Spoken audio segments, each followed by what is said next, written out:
Alrighty folks, let's go through some deck lists with Ixalan for standard format. First up, quite an obvious archetype in red-green.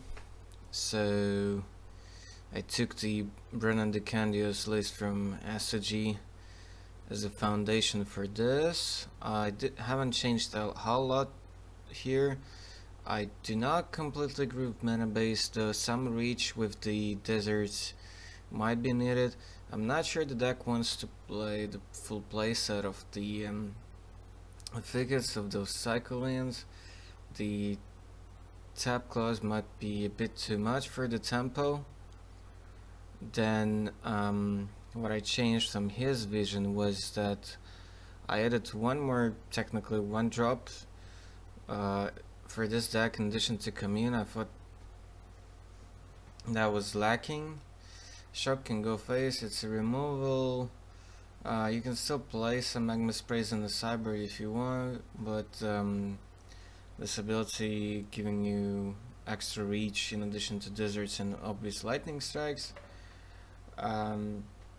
is, I think, pretty vital. Ability to finish with Planeswalkers as well.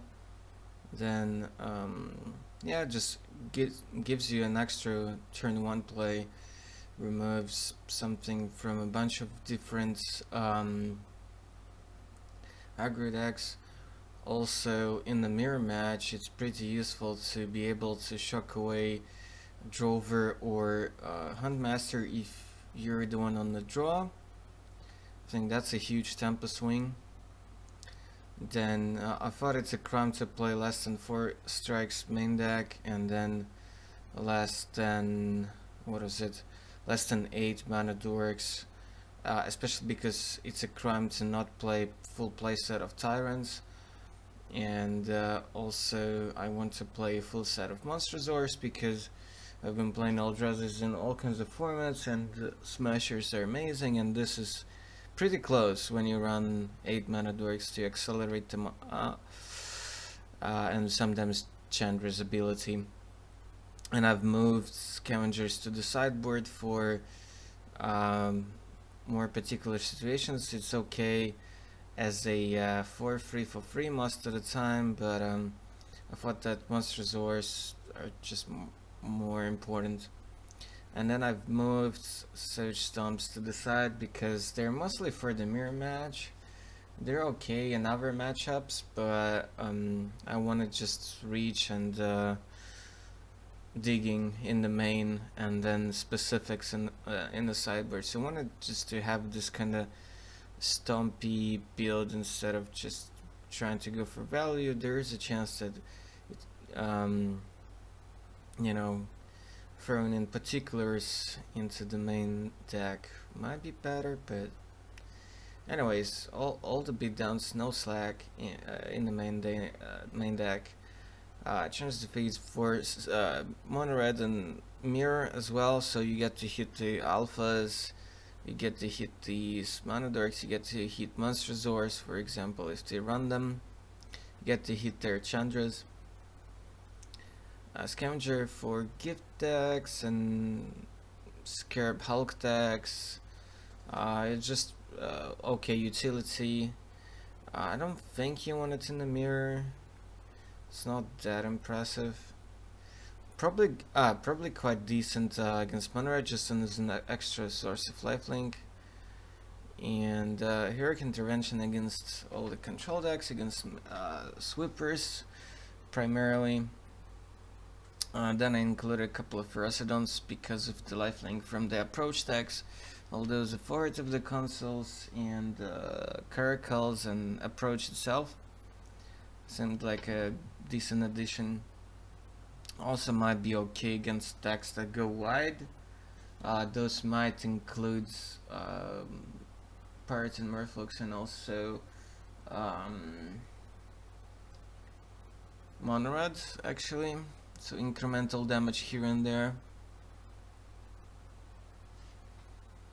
In fact, yeah, Suns for all other aggro decks. Most of our beef survives, so that's pretty cool. So you can afford to play that as a one-sided sweeper, basically. And then cannons just it's like a Phyrexian Arena or Dark Tutelage kind of thing, except that when you get to chain some communes and some shocks and some 2-drops, you get to flip it, and then you have a land that does bolts every turn for tap and free mana. So that's quite crazy. So yeah, it's just some extra gas, some extra fuel for grinding games against mid-range and control, basically. Yeah, overall quite a well-rounded deck, I think. Should be pretty consistent. So it's kind of gonna fill the gap that's gonna be emptied by mono white Eldrazi's rotating out from standard. So this is basically the replacement. Different colors, but almost the same thing. Onto something goofy. So this is kind of like mono red based tempo deck with a few funny things. So compared to mono red, you get a bit more interaction and a few cute spells.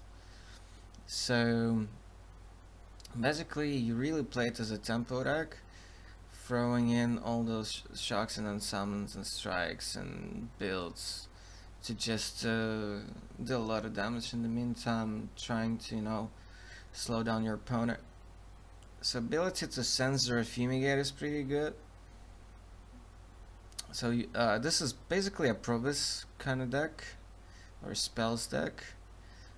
Courier to refuel, and you know, sometimes helps to speed out fast serpents and Enigma Drakes, which are basically the core beatdown component of this deck. And Courier also well, does a lot of things, to be fair, because this deck was much more interesting when you still had the Bedlam Revelers and thing in the eyes, but I think this is still potent. This is still potent. Mana is not like absolutely amazing, but it's okay. And a lot of essentials and very straightforward sideboard tools for all kinds of matchups, whatever you want, basically. Pretty budget, all well-rounded deck, because I'm the guy like who's not gonna be that much enjoying like playing mono, but I could very much enjoy playing the deck like this. Well, part of the reason why I actually drafted this build, this deck list. And yeah, I think it can stand a chance. You might add a few more cards to be able to deal with large threats, though you do have unsummons and sensors, but maybe you'd need a bit more, so that's the only uncertainty. Otherwise, I think we have all the necessary elements, all the components for playable decks. Probably not going to be tier 1, but still viable, still potent, something off radar and very consistent and well rounded. Might want to add a few more builds to Smash just for extra push, but I don't know what you would cut in that case. Maybe someone drops. Maybe someone drops. I don't think you can cut anything else really.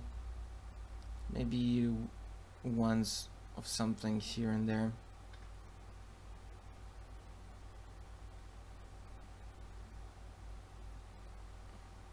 It plays well with your Provis 1-drops, so yeah. You might want to add a few more cycles or discards actually for the Adept. At the moment I think you don't have that many, so yeah, so it's just basically just Sensor and Courier and the Hazardous ability, but a few more things could be added here. A few more things could be added to support that element. Next deck is black white, so something that I'm sort of proud of. I think it's another well-rounded deck. You could experiment with some numbers here, especially for the token producers. You could increase the number of spot removal in here. Other than that, I think it's okay. I don't think you need more than one Vana in this tribal deck. Then maybe it makes a bit more sense to play more of those. But I think I marked as third and fourth in the sideboard. I don't think you want to play more than 10 creature 1-drops.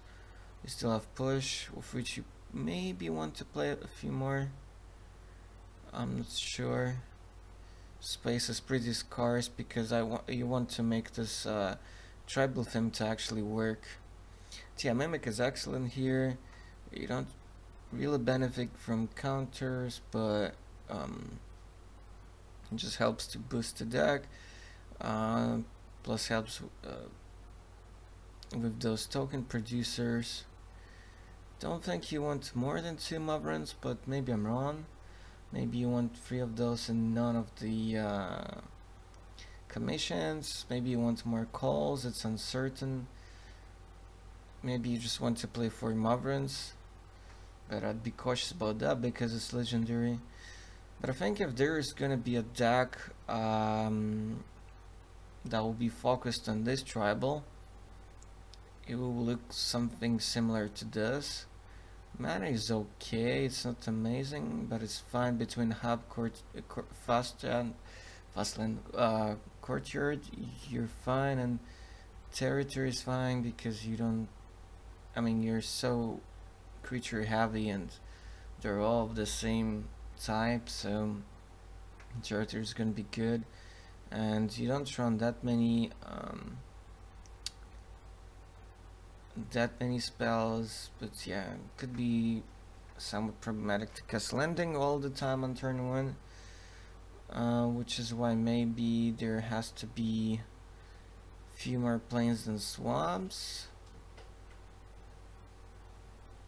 or perhaps something like yeah, I think this deck might want to have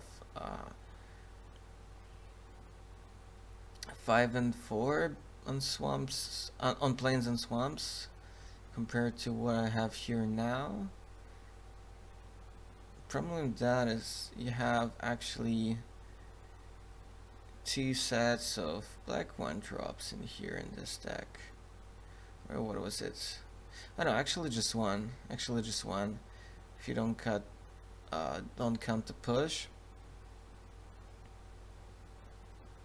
Yeah. So probably more plains than swamps actually. Even though you have walk to plank, but what can you do? You have some double blacks in the sideboard, but that's okay. So Harvesters from 1 red, Paladin for probably for mid-range and control, where you can expect some board wipes. Duras for control, not so much for mid-range. Cleric for red. I like having Harvester and Cleric in this deck much more than Authority and Curacles. Sovereign for Timur, pretty much. Also Legacy for Approach. Actually, Vana for lots of different things. Pretty much slow matchups. Actually, I could see boarding this in against red. Maybe a bit too slow. Maybe a bit too slow, we'll see. Perhaps it's too slow, and you cut the main deck one, even though it has lifelink and vigilance, but it probably will never be able to block. Well, you can still maybe attack with it here and there, but 5-drop is a 5-drop, and you already have some other 5-drops in the deck. The Bishop, and unfortunately Bishop actually doesn't exactly drain, it makes them lose, but you're not gonna gain anything yourself in that exchange, so that's kind of problematic. But then the Seeker is gonna do some job in here, and Mora's gonna be there in the format, so maybe because of that you might want to, you know, run a few more token producers, even though between a bunch of like 1 and 2 drops and mob runs there might be enough to power off you know, bishops and the seekers, right? And contend pretty much for everything, mainly for scarabs, hulks, and hazards, and dinos, I imagine. Pretty much those. Next up, couple of variants on the approach control. This is a straight blue-white, and after this couple deck lists I'm gonna talk in more detail about the archetype and all the options it has and all the color combinations you could end up in. So this is what used to be there. This is what I ran at Nationals.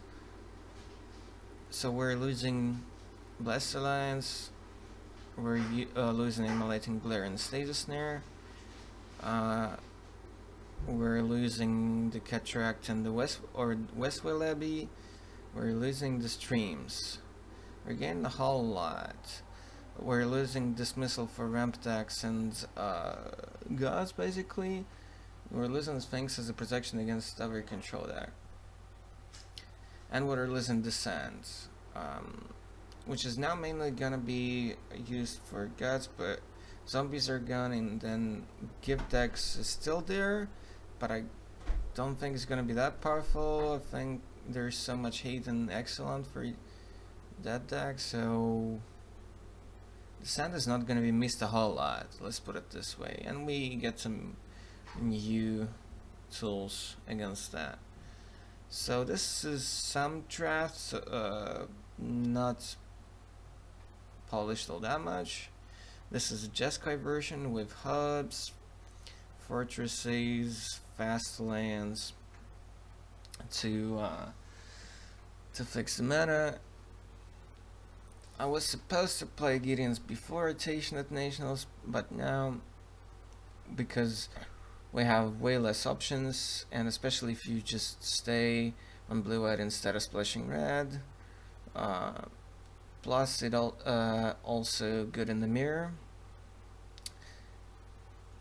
All that combined, I think Gideon Neutralis is very fine main deck in this deck, even in Jeskai version, but not if you go hardcore with 4 color, which is something that I'm considering, and I'm gonna talk about this in a bit. Scatter might be our fix of choice, especially if it's straight blue-white. So we lose a lot of good cheap removal, but we still have Scatter, and there is gonna be a bunch of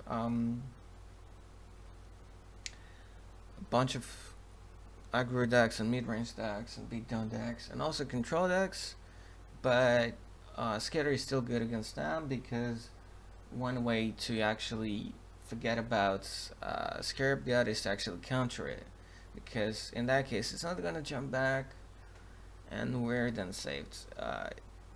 It still means that if he resolves one and has some hulks in the bin, which have been countered previously by us with scatters, for example, I still can recycle them, but that's another story. I'm not sure whether you want to play Settle the Wreckage at all. You probably do. I'm not sure if you want more than one, even if you're just blue-white and not Jeskai or Esper. I think the card is good, but there is a chance you want more. I just don't know how to find space for all that. And 4 money is 4 mana, especially for removal, but you can get rid of everything at once, and the drawback is not the real drawback. It's not that relevant really for this deck, because you basically have a fast win package, and then I think that Even then, Jeskai you still run Fumigate just because of the Dino, which you can't kill otherwise, which our Devastation doesn't touch. And then if you go Jeskai, you probably want to play Sweltering Suns for sure. It cycles anyway, what's the harm? Of course you take it out against control, but that's about it. And probably against Dinos too, because it doesn't really kill that much, but then again, coupled with something like Harness Lightning, it still take out some stuff. So still might be useful. Usual things and pretty much any version of approach control would be authorities, regular curacles, and then you'd probably say at least one negate in pretty much every build, and then it will be diversified further between Dispel, Spell, Pierce in some builds, and the sideboards will feature Duress if you run Esper 4 color, or maybe even Lost Legacy for that matter, and the Exile removal. And then we have about 4 slots for spare win conditions. I'm not sure if I want to run 3 authorities. Maybe week 1 or week 2 I'll run all 4. And then once the format stabilizes a little bit and there will be less of Storm and red aggro decks, then I can cut down to 3. But yeah, I think I'd first start with 4. So Virtuoso is one option for the backup win condition post sideboard when they're gonna have stuff like Lost Legacy or some other things like Gideon's Intervention and the new Oblivion Ring. You might run those yourself as well on the sideboard, I suppose. Probably wouldn't hurt, because a lot of people everywhere has been speaking about the archetypes, so I imagine it will be featured in big tournaments in large numbers, so you better be prepared for that one way or another. Yeah, you would need some backup plans, and the Curacle's not gonna cut it. So Virtuoso is one way to do it. Between Humps, Glimmers, and Harnessed, you would get enough energy to actually, make quite a few top tiers here and there. But it can be easily removed. Though I do like the fact that it's actually okay against reds, but then again you have already stuff against them, so maybe you're better off running some other options, of which we're gonna talk about in a bit. So let me first show this version in a spoiler mode, and that's moving into some particulars, some specific deck choices. So let's go to beginning. This is basically the theme or the topic of a large segment of this recording, and let's first think about what Esper or like Black brings to the table. First of all, in addition to all utilities, you get the second combo as an option. You might still want to run at least one spell Swindle in the deck, whatever version you're playing. But if you can find space for more than one, then you can run this cute combo with Marionette Master, which could be just a 2-card combo if unanswered. I think it's pretty sweet. And then if you run red, you get the Invocation, and with Invocation board, let's say you cast Approach, and then you can find the Master, and things like that. And then if that guy is unanswered, then you can keep up Swindle and so forth, or just find Glimmers to find the Master and so on. And that Master is basically like a Caracal in a way that it produces 4 champ blockers that might be crucial sometimes. And even without black, just with blue-white, Hulk might be the de facto best sideboard plan B as a spare win con. But if you splash black, then you get to run the Scarab God, and that's the huge trump in the mirror. And against our control decks without approach. And then if you're just Esper and not 4-color, you can afford to run double black cards like Vraska's Contempt against opponents, Scarabs and stuff like that. You still have Cast Out, but you know, Cast Out can be then removed as well. Things like that. And gaining a couple of lives here and there wouldn't hurt in most matchups. Yours is another great addition for mirrors and other control decks. If you splash black, then you have the Abyss Fatal Push coupled with the great sideboard tool in Doomfall that you're probably also going to run. Answers a lot of things, so you can get approach out of their hand, or you can make them exile a Hulk or a Scarab. If you're just Esper, you could think about Bonus Last Reckoning, but I'm not sure if it's worth it. It's an option. It's not a bad option necessarily, but it's a very risky one. And only after a lot of playtesting, I think I'll agree to, you know, agree to it. I think in ridiculous 4-color versions with red, so it will have Invocation, you might justify it, because then you're just all in on all the kinds of craziness, and then you could have some sweet turns when with Invocation on board you tap out for an approach, let's say, and then you find Reckoning. Of course, it might be as well a Fumigate, but I think in the 4-color version the drawback of Bonus Last Reckoning is technically minimized to the most extent. Let's put it this way. Now we come to tools in red.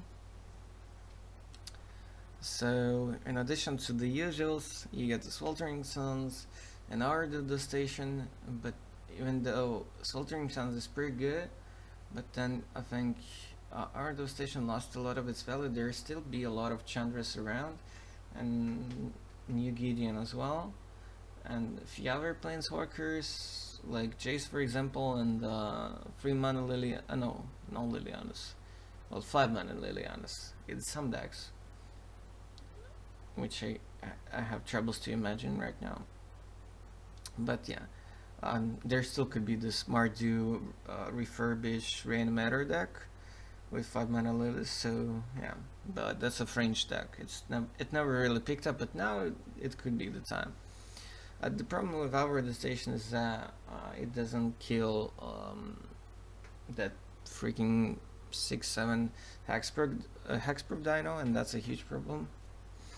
And Fumigate has this added crucial bonus of gaining you a bunch of life against red, so there is that. And yeah, in addition to Invocation for an insta-kill with approaches, if you get lucky, you get a bunch of good removals in red,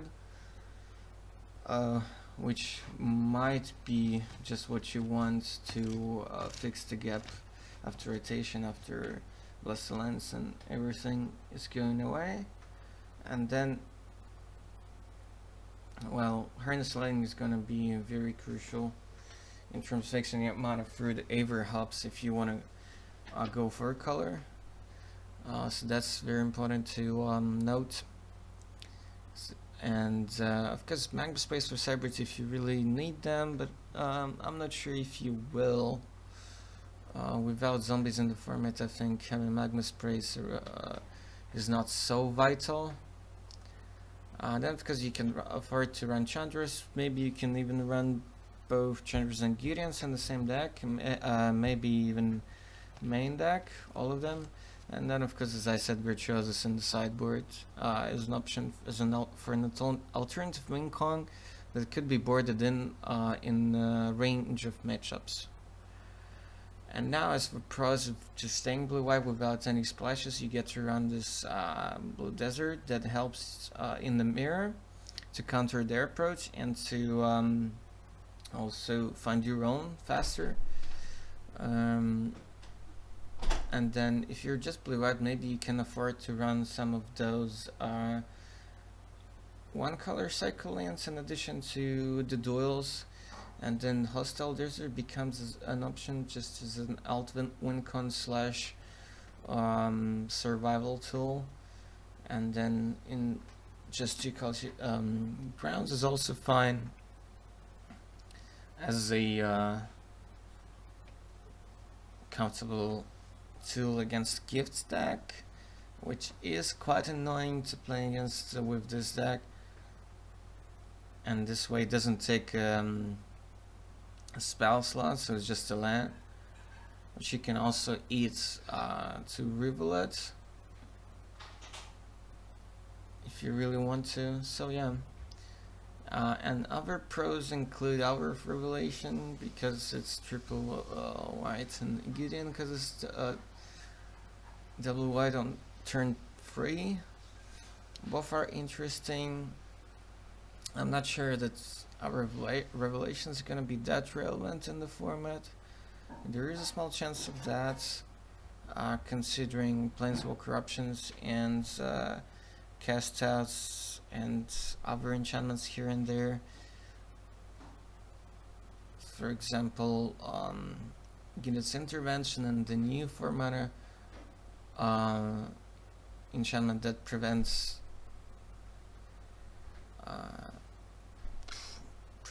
you from playing the spells with the same name. And then yeah, Drake Heaven is an alternative win condition. The problem is that it destroys, so it still doesn't answer Scarabs and Hazoret, for example. So there's that, but it's still an interesting option. And Drake Haven is specifically pro towards running straight blue-white because it's at best when you have when you're maxing the cycling spells in the deck, and that probably will happen if you just run 2 colors, so you don't have all kinds of other things in your deck. And then of course you turn to Scatter and Summon in Revolutionary Bow for cheap interaction spells to fill in the gaps post rotation if you don't splash red or black for Harness Lightning or Fatal Push. And then you don't necessarily have to, you know, splash black for Scarab Guts and stuff like that to have good alternative win cons. And Kefnet was proving by me and many others to be actually quite interesting in the Teamer Energy matchup. So there is that. Couple things in conclusion. So first point is that money is there. You can even run Nickel Balls in a deck, and you can run whatever you like because every hub is there. Now finally energy from Glimmer is gonna make a difference. You have a Wolving Mouse, you have all the cycle lands, you have all the fast lands, so yeah, I think you can afford to go 4-color, but I'm not yet sure that you have to. I'm not really yet even convincing myself that it's necessary, yet alone trying to convince others. But I hope I presented enough of pros and cons for each direction. And yeah, so there are options to stay blue-white, because you can, you know, even among options for just blue-white have a good range of possibilities.